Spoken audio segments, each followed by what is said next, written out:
Assalamualaikum warahmatullahi wabarakatuh. Selamat pagi anak-anak. Apa kabar kalian pada pagi hari ini?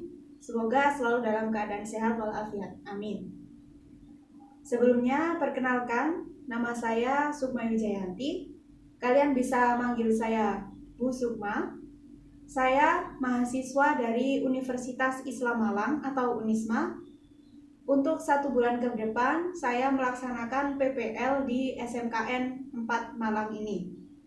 Dan di sini saya akan menggantikan sementara Bu Imah dalam pembelajaran pendidikan agama Islam di kelas kalian. Mungkin cukup itu perkenalan dari saya, singkat saja.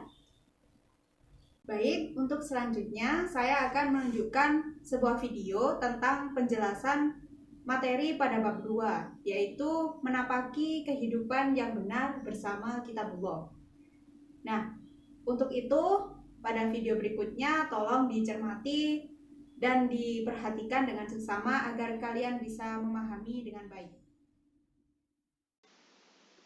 Baik anak-anak, pada kesempatan kali ini kita akan memasuki pembelajaran pada bab 2, yakni tentang menapaki kehidupan yang benar bersama Kitabullah. Jadi di sini kita akan belajar tentang kitab-kitab Allah. Untuk pembahasan yang pertama, yakni pengertian kitab Allah. Untuk pembahasan yang kedua, pengertian iman kepada kitab Allah. Dan pembahasan yang ketiga, hubungan Al-Quran dengan kitab suci yang lainnya. Pembahasan yang keempat, perbedaan Al-Quran dengan kitab sebelumnya. Pembahasan yang kelima, kita membahas tentang perbedaan antara mushaf dan suhuf. Dan pembahasan yang keenam, kita akan membahas tentang beriman kepada kitab Allah. Baik, langsung saja kita pada pembahasan yang pertama, yakni pengertian kitab Allah. Apa itu kitab Allah?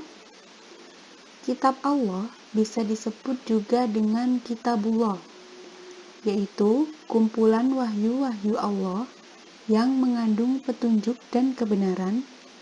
Sementara pengertian dari kitab sendiri adalah wahyu Allah yang dibukukan. Kitabullah memiliki makna lain, yaitu ajaran Allah yang diwahyukan kepada nabi atau rasul yang merupakan ketetapannya dan himpunan petunjuk yang ditulis dan dibukukan. Jadi, kitab Allah merupakan suatu petunjuk dari Allah yang diberikan kepada makhluknya melalui nabi dan rasul. Jadi, kitab Allah ini bisa kalian jadikan sebagai pedoman kalian dalam melakukan kegiatan sehari-hari dan aktivitas sehari-hari kalian dalam kehidupan. Kemudian untuk selanjutnya kita membahas tentang pengertian iman kepada kitab Allah sendiri. Nah, iman sendiri artinya yakni meyakini dengan hati, mengucapkan dengan perbuatan, dan mengucapkan dengan lisan, mengucapkan dengan lisan dan melaksanakan dengan perbuatan. Dan di sini kita akan membahas iman kepada kitab Allah. Iman kepada kitab Allah atau Kitabullah adalah meyakini sepenuh hati bahwasannya Allah telah menurunkan kitab-kitab kepada para nabi dan rasul agar disampaikan kepada umatnya sebagai pedoman hidup untuk kebahagiaan dunia dan akhirat. Jadi kita sebagai umat muslim wajib hukumnya untuk meyakini dengan sepenuh hati bahwasannya Allah telah menurunkan kitab kepada para nabi dan rasul agar dijadikan sebagai pedoman hidup kita, sebagai bekal kebahagiaan kita hidup di dunia dan di akhirat kelak. Kemudian cara kita mengimani kitab Allah sendiri ada 3. Yang pertama, kita yakin bahwasanya Allah telah menurunkan 4 kitab suci, yaitu Zabur, Taurat, Injil, dan Al-Quran. Kitab Zabur diturunkan kepada Nabi Daud, sedangkan kitab Taurat diturunkan kepada Nabi Musa, kitab Injil diturunkan kepada Nabi Isa, dan Al-Quran diturunkan kepada Nabi Muhammad SAW. Kemudian cara kita mengimani yang kedua, yakni meyakini bahwasannya Al-Quran menjadi kitab suci yang diturunkan terakhir dan berfungsi membenarkan sebagian ajaran sekaligus korektor terhadap ajaran kitab suci sebelumnya. Jadi Al-Quran di sini diturunkan oleh Allah sebagai pembenar dari kitab-kitab sebelumnya dan mengkoreksi kitab-kitab suci yang sebelumnya. Jadi jika pada kitab suci yang sebelumnya ada hal-hal yang perlu untuk diperbaiki, dikoreksi, maka Al-Quran membenarkan atau Al-Quran memperbaiki hal-hal yang perlu untuk diperbaiki dari kitab suci yang sebelumnya. Kemudian cara yang ketiga yaitu kita meyakini bahwasannya Al-Quran menjadi kitab suci yang masih terpelihara, utuh, dan asli, dan tidak ada perubahan sedikit pun. Jadi Al-Quran yang ada saat ini wajib kita yakini bahwasannya Al-Quran tersebut itu masih utuh dan asli tanpa ada perubahan sedikit pun, tidak pernah dirubah sedikit pun dan masih terpelihara dengan baik. Jadi kita sebagai umat muslim wajib untuk merawat, memelihara dengan baik Al-Quran yang ada saat ini, yang setiap hari pasti kita baca.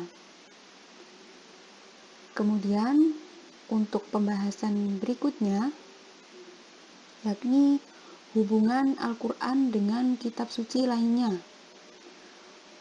Hubungan Al-Quran dengan kitab suci lainnya yang pertama, yakni menjadi saksi kebenaran, asalkan tidak bertentangan dengan isi Al-Quran, dan menjadi tolak ukur kebenaran terhadap kitab-kitab sebelumnya.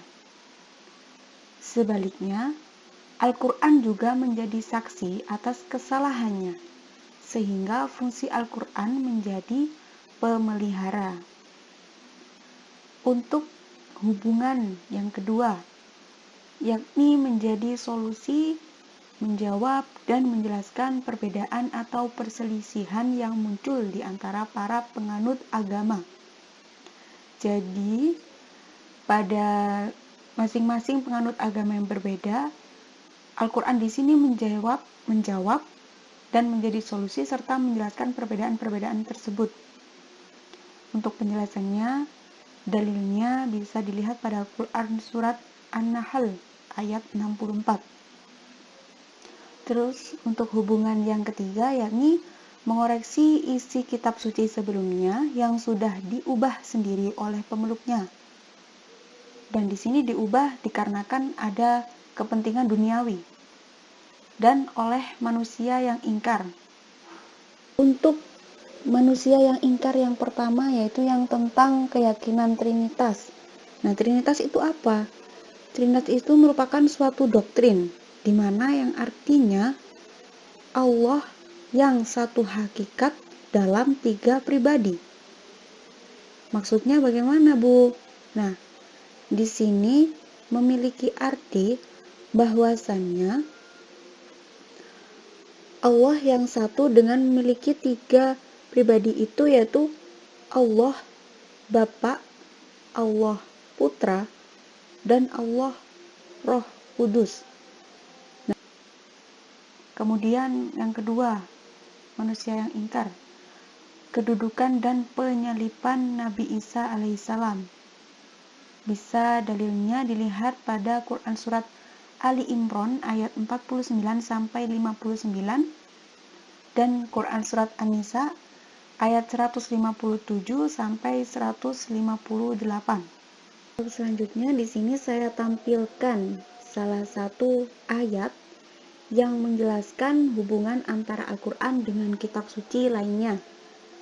yaitu pada Quran Surat Al-Ma'idah ayat 48. Akan saya bacakan. Bismillahirrahmanirrahim. Wa anzalna ilaikal kitaba bil haqqi musaddiqan lima baina yadayhi minal kitabi wa muhaiminan alaihi fahkum bainahum bima anzalallahu wa la tattabi'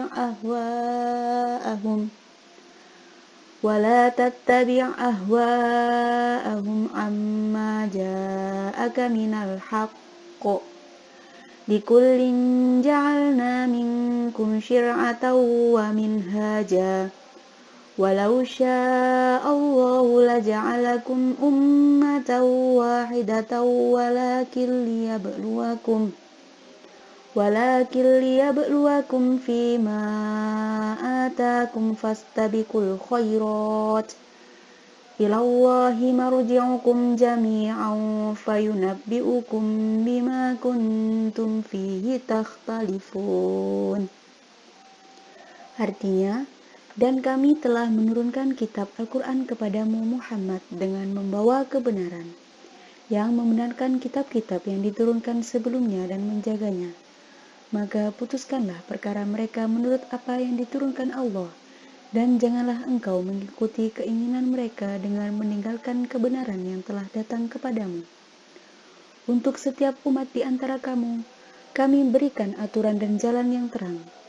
Kalau Allah menghendaki, niscaya kamu dijadikannya satu umat saja. Tetapi Allah hendak menguji kamu terhadap karunia yang telah diberikannya kepadamu. Maka berlomba-lombalah berbuat kebajikan. Hanya kepada Allah kamu semua kembali. Lalu diberitahukannya kepadamu terhadap apa yang dahulu kamu perselisihkan. Quran Surat Al-Ma'idah ayat 48. Kemudian, untuk pembahasan yang selanjutnya, nah di sini ada gambar 4 kitab yang wajib kita yakini, yaitu ada kitab Zabur, ada kitab Taurat, ada kitab Injil, dan ada kitab Al-Quran. Di sini ada penjelasan dari tiap-tiap kitab, mulai dari diwahyukan kepada siapa, isinya apa, kemudian diturunkan di mana. Nah, di sini bisa kalian baca. Kitab Zabur dengan menggunakan bahasa Kipti diwahyukan kepada Nabi Daud. Kemudian kitab Taurat dengan bahasa Ibrani yang diwahyukan kepada Nabi Musa alaihissalam. Kemudian kitab Injil dengan bahasa Suryani diwahyukan kepada Nabi Isa. Dan kitab Al-Quran bahasa Arab yang diwahyukan kepada Nabi Muhammad SAW. Lebih lengkapnya kalian bisa baca pada slide yang ini. Langsung kita lanjut ke pembahasan berikutnya. Nah, di sini ada ayat lagi yang menjelaskan tentang keberadaan kitabullah yang terdapat pada Quran Surat Ali Imran. Untuk pembahasan selanjutnya yakni perbedaan Al-Quran dengan kitab suci lainnya. Perbedaan yang pertama, Al-Quran menjadi satu-satunya kitab suci yang masih utuh dan dijamin keasliannya. Kenapa bisa seperti itu? Karena setiap kali wahyu atau ayat atau surat yang turun langsung disampaikan Nabi kepada sahabatnya, kemudian ditulis dan dihafal. Nabi menyebutkan di mana ayat atau surat yang baru diwahyukan itu harus diletakkan. Kemudian setiap bulan Ramadan, seluruh bagian Al-Quran yang sudah diturunkan diperiksa dan ditetapkan ulang oleh Nabi SAW bersama malaikat Jibril. Hal tersebut terdapat pada Quran Surat Al-Hijr ayat 9. Namun sebaliknya, kitab suci lainnya sudah tidak utuh, tidak ada naskah aslinya, dan mengalami banyak perubahan, penyimpangan, dan pengurangan sekaligus penambahan. Kemudian untuk perbedaan yang kedua, Al-Quran menjadi satu-satunya standar yang paling layak untuk dijadikan sebagai pedoman kebenaran bagi umat manusia. Kenapa? Karena mengandung kebenaran mutlak yang bersumber dari Allah Subhanahu wa Ta'ala. Sedangkan kitab suci lainnya tidak bisa dijadikan standar kebenaran karena sudah banyak intervensi oleh tangan jahil manusia dalam bentuk penggantian dan perubahan. Kemudian perbedaan yang ketiga, Al-Quran adalah satu-satunya kitab suci yang ditulis sejak masa turunnya dan dihafal oleh ratusan, ribuan, bahkan jutaan umat muslim, baik itu dari masa Rasulullah, sahabat, tabi'in, maupun umat Islam di masa kini. Sehingga keaslian dan redaksinya terjamin dan disepakati keabsahannya oleh semua umat Islam dan bahkan di kalangan orientalis. Hal yang seperti ini tidak dapat ditemukan dalam kitab suci yang lainnya. Kemudian, pembahasan berikutnya, yakni perbedaan antara mushaf dan suhuf. Nah, mushaf itu apa? Mushaf berarti jamak. Mushaf juga diartikan sebagai kumpulan dari suhuf yang dibundel menjadi satu. Mushaf merupakan lembaran-lembaran yang dikumpulkan di dalam Al-Quran yang telah dikoleksikan pada masa Utsman bin Affan, di mana setiap ayat di dalam surat telah disusun dengan rapi. Nah, hal itu menyebabkan umat Islam menyebut setiap duplikat Al-Quran yang memiliki keteraturan setiap ayat dan surah disebut mushaf. Kemudian untuk selanjutnya yakni suhuf. Suhuf berasal dari kata sahifa yang berarti tunggal. Dan jika dijabarkan, suhuf berarti lembaran yang tertulis atau sesuatu yang dibentangkan. Sepenggal kalimat yang ditulis dalam material seperti kertas, kulit, daun, atau media lain. Suhuf terdiri dari beberapa lembaran. Isi suhuf terdiri atas susunan ayat di dalam surat. Tetapi lembaran-lembaran yang ada belum tersusun rapi dan belum dibundel, belum dijadikan satu. Nah, jadi kalau suhuf itu lembaran-lembaran yang belum dijadikan satu dan belum tersusun rapi. Kalau mushaf itu kumpulan dari suhuf, kumpulan dari lembar-lembaran dan sudah disusun secara rapi dan dibundel menjadi satu. Nah, untuk selanjutnya kita membahas tentang beriman kepada kitab Allah. Bagaimana sih cara kita beriman kepada kitab Allah? Cara kita yang pertama, kita wajib meyakini dan mengimani secara mendalam aspek akidah yang tertera di dalam kitabullah. Jadi di dalam Al-Quran, di dalam kitab Allah itu ada aspek akidah.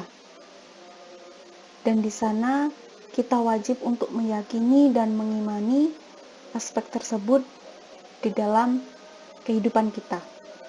Kemudian untuk yang kedua, kita wajib mematuhi segala perintah dan larangannya serta mempraktekkan dalam kehidupan sehari-hari, baik dalam lingkup pribadi maupun bermasyarakat. Jadi sebagai umat muslim, kita wajib untuk mematuhi segala perintah dan larangan yang ada di dalam kitabullah. Kemudian yang ketiga, setiap waktu selalu melakukan muhasabah atau introspeksi diri. Misalnya, setiap kali kita membaca satu atau beberapa ayat Al-Quran, kita membaca isi kandungannya. Kemudian kita bertanya pada diri kita, apakah sudah melaksanakan isi kandungan tersebut? Atau malah mengabaikan isi kandungan atau tuntunan yang ada pada ayat tersebut. Jadi, kita sebagai umat muslim beriman kepada kitab Allah harus bisa bermuhasabah, mengintrospeksi diri, apakah kita sudah melaksanakan atau belum melaksanakan tuntunan-tuntunan yang ada di dalam Al-Quran.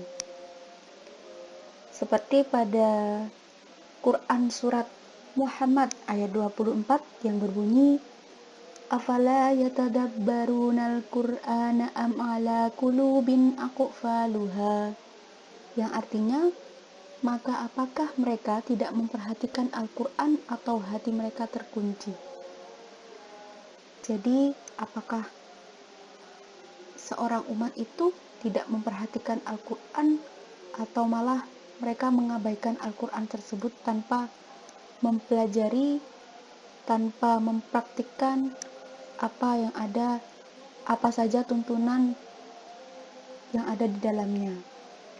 Jadi kita sebagai umat muslim wajib untuk mengamalkan, wajib untuk melakukan perintah-perintah dan menjauhi larangan-larangan yang ada dalam kitabullah. Kemudian pembahasan berikutnya tentang mengimani Al-Quran. Di dalam kita mengimani Al-Quran, ada beberapa yang perlu kita bahas. Pengertian iman kepada Al-Quran yang pertama. Kemudian tujuan pokok mengimani Al-Quran. Kemudian kedudukan Al-Quran, isi kandungan Al-Quran, bukti kebenaran Al-Quran, dan tujuan dan cara mencapai tujuan tersebut. Yang pertama, pembahasan tentang pengertian Al-Quran. Nah, pengertian Al-Quran. Al-Quran adalah firman Allah yang diturunkan melalui perantara malaikat Jibril, disampaikan kepada Nabi Muhammad menggunakan bahasa Arab, dan membacanya bernilai ibadah untuk dijadikan pedoman hidup manusia agar bahagia di dunia maupun akhirat.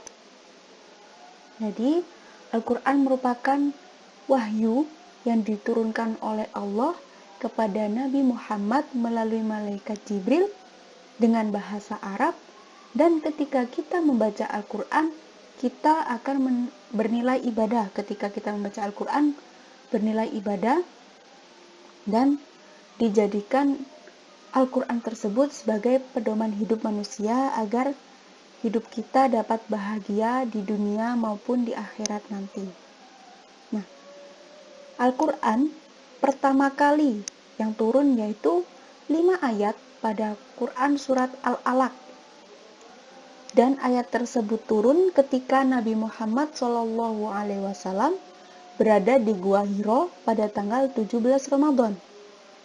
Nah, Al-Quran diturunkan secara bertahap, yaitu pada waktu 22 tahun, 2 bulan, 22 hari. Bagus ya?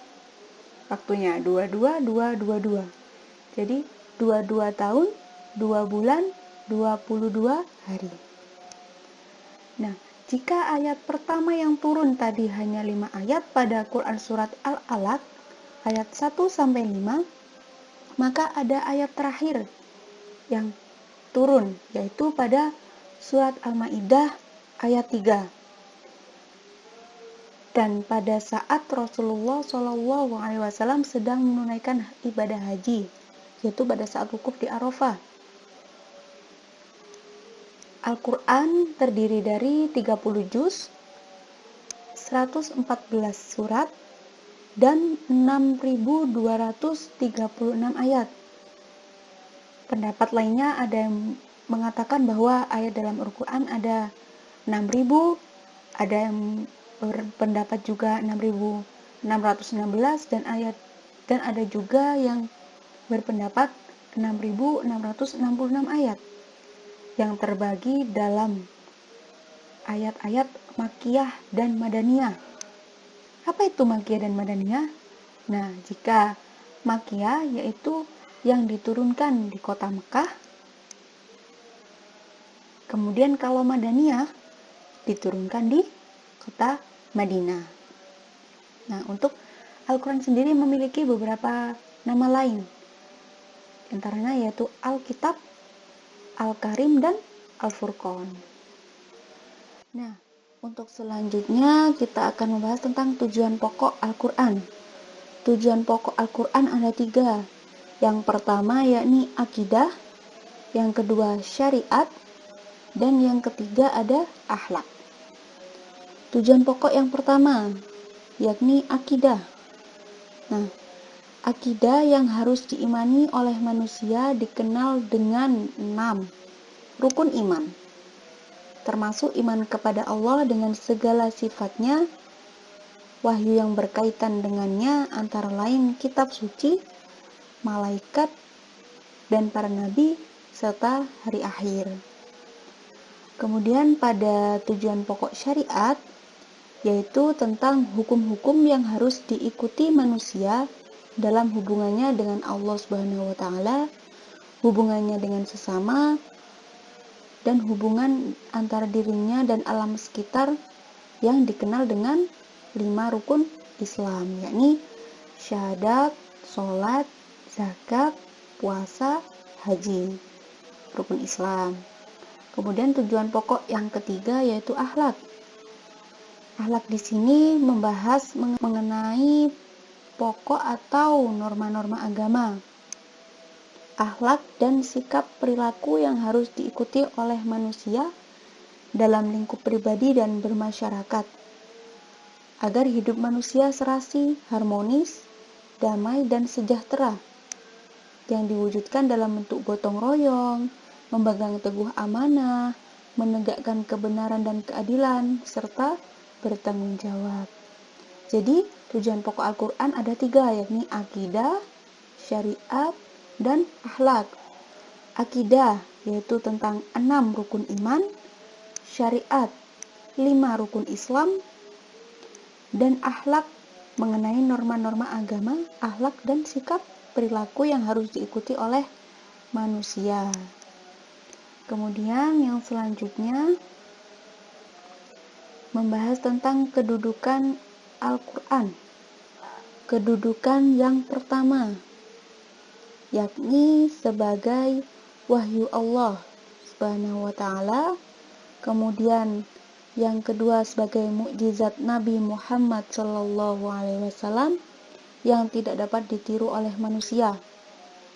Kemudian yang ketiga, kedudukannya sebagai pedoman hidup bagi setiap muslim dalam menjalani setiap aspek kehidupan agar menghadapi kebahagiaan hidup di dunia dan di akhirat serta kesuksesan.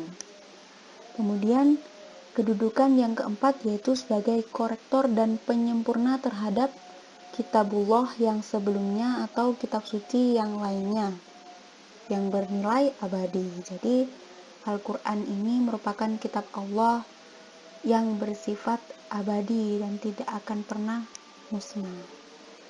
Kemudian pembahasan berikutnya tentang isi kandungan dari Al-Quran.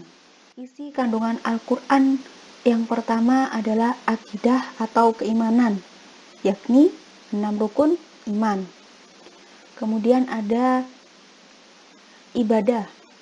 Ibadah merupakan perbuatan kita sebagai umat muslim untuk bukti taat kita kepada Allah Subhanahu wa Ta'ala. Jadi ibadah ini perbuatan bakti kita kepada Allah Subhanahu wa Ta'ala. Kemudian ada muamalah. Muamalah itu apa? Muamalah itu hubungan timbal balik antara orang yang satu dengan orang lain untuk memenuhi kebutuhan masing-masing. Kemudian ada akhlak. Akhlak adalah norma agama atau sikap perilaku yang harus diikuti. Kemudian ada syariat. Nah, syariat ini yaitu 5 rukun Islam tadi. Ada tauqir atau peringatan. Jadi di dalam Al-Quran itu ada penjelasan-penjelasan tentang peringatan. Misal contoh peringatan tentang hal-hal yang perbuatan dosa yang perlu dihindari. Kemudian ada perbuatan yang dianjurkan untuk dilakukan. Jadi ada di dalam Al-Quran ada kandungan yang berisi tentang peringatan ini. Jadi sebagai peringatan kepada kita sebagai manusia untuk mungkin tidak melakukan hal itu atau melakukan hal itu, seperti itu. Kemudian ada kandungan yaitu tareh atau kisah-kisah. Nah, kisah-kisah di sini dalam Al-Quran itu bisa kisah Nabi, sejarah Islam, kemudian ada kebanyakan mungkin ada kisah-kisah Nabi ya, seperti kayak Nabi Muhammad di surat Muhammad, kemudian Maryam yaitu ibunya Nabi Isa, kemudian ada banyak kisah-kisah yang diceritakan di dalam Al-Quran yang menjadi isi kandungan dari Al-Quran. Kemudian isi kandungan yang berikutnya yaitu dasar-dasar atau pengembangan ilmu pengetahuan, kebudayaan, dan peradaban. Kemudian pembahasan yang selanjutnya yakni tentang bukti kebenaran dari Al-Quran. Bukti yang pertama yaitu keindahan dan ketelitian redaksi Al-Quran. Keindahan di sini terkait rasa, bukan nalar ya. Dan keseimbangan yang serasi antara kata-kata yang digunakan di dalamnya. Seperti contohnya, keserasian jumlah dua kata yang bertolak belakang. Seperti al-hayat hidup, al-maut mati, masing-masing sebanyak 145. Dan al-naf manfaat dengan al-mudorah atau mudorab masing-masing sebanyak 50 kali. Jadi ada kata-kata yang serasi di dalamnya. Kemudian ada keseimbangan jumlah bilangan kata di dalam Al-Quran dengan sinonimnya. Seperti ada kata al-hars dan al-ziro'ah yang berarti membajak atau bertani, yang disebutkan dalam Al-Quran sebanyak 14 kali. Kemudian ada kata al-dolun dengan al-mauta, yang artinya orang yang sesat atau mati jiwanya, dan disebutkan dalam Al-Quran sebanyak 17 kali. Masih banyak contoh yang lainnya lagi. Kemudian bukti kebenaran yang kedua yakni pemberitaan gaibnya. Contoh 1 yakni sejarah Fir'aun pada masa Nabi Musa alaihissalam yang mati tenggelam dan badannya diselamatkan. Hal tersebut terdapat pada Quran surat Yunus pada ayat 92. Nah, peristiwa ini terjadi pada 1200 tahun sebelum Masehi, tapi pada abad 19, tepatnya 1896, ahli purbakala namanya Lolert menemukan jasad atau mumi Fir'aun di lembah raja-raja Luxor, Mesir. Jadi dalam Al-Quran itu bukti kebenarannya itu ada. Contohnya yaitu tadi pada kisah Fir'aun pada masa Nabi Musa yang ditemukan jasadnya pada abad ke-19 yang ditemukan oleh Loret di lembah raja-raja Luxor di Mesir. Kemudian bukti kebenaran yang ketiga yakni isyarat ilmiahnya. Antara lain yaitu ada teori tentang expanding universe atau kosmos yang mengembang. Kita dapat mengkajinya di dalam Quran surat Al-Hadid ayat 47. Kemudian yang kedua ada pergerakan bumi mengelilingi matahari, gerakan lapisan-lapisan yang berasal dari perut bumi, serta bergeraknya gunung sama dengan pergerakan awan. Ini dapat kalian lihat pada Quran surat An-Naml ayat 88. Dan yang ketiga tentang penciptaan manusia, di mana manusia diciptakan dari sebagian kecil sperma pria dan yang setelah fertilisasi atau pembuahan. Nah, ini ada sangkut pautnya dengan biologi ya. Berdempet di dinding rahim. Nah, ini dapat kalian lihat pada Quran surat At-Tariq ayat 6 dan juga Quran surat Al-Alaq ayat 2. Oke, untuk selanjutnya tujuan diturunkannya Al-Quran dan cara mencapai tujuan tersebut. Cara Al-Quran mencapai tujuan tersebut. Tujuan diturunkannya Al-Quran, ya, sudah disebutkan tadi, yakni ada 3, akidah, syariat, dan akhlak. Nah, bagaimana cara Al-Quran mencapai tujuan tersebut? Cara yang pertama, mengajak manusia memperhatikan alam semesta. Kenapa dilakukan hal tersebut? Agar pada diri manusia tumbuh kesadaran bahwasanya ada pencipta yang memberi bimbingan, sekaligus dengan mempelajarinya akan menemukan rahasia-rahasia yang dapat mempermudah hidupnya, sehingga hidup manusia akan lebih nyaman dan dapat sukses. Kemudian cara yang kedua, mengajak manusia untuk memperhatikan jati dirinya, sehingga manusia tersebut dapat mengetahui sisi kelebihan dan kekurangannya dalam ikhtiar menata hidupnya yang sejalan dengan petunjuk Allah. Kemudian yang ketiga, mengajak memperhatikan sejarah umat manusia agar dapat menarik pelajaran dari mereka, baik saat menorehkan tinta emas peradaban maupun saat runtuh dan tumbangnya peradaban mereka. Mungkin cukup itu penjelasan dari saya pada pertemuan kali ini. Semoga apa yang saya sampaikan memberikan ilmu baru untuk kalian, dan semoga ilmu yang kalian dapat manfaat dan juga barokah, sehingga dapat kalian laksanakan, kalian terapkan dalam kehidupan sehari-hari. Mungkin cukup itu. Selalu jaga kesehatan dan tetap belajar dengan semangat meskipun daring ya. Terima kasih. Wassalamualaikum warahmatullahi wabarakatuh. Baiklah, itu tadi penjelasan materi tentang menapaki kehidupan yang benar bersama Kitabullah. Semoga dengan penjelasan materi tersebut kalian dapat memahami materi dengan baik. Terima kasih. Wassalamualaikum warahmatullahi wabarakatuh.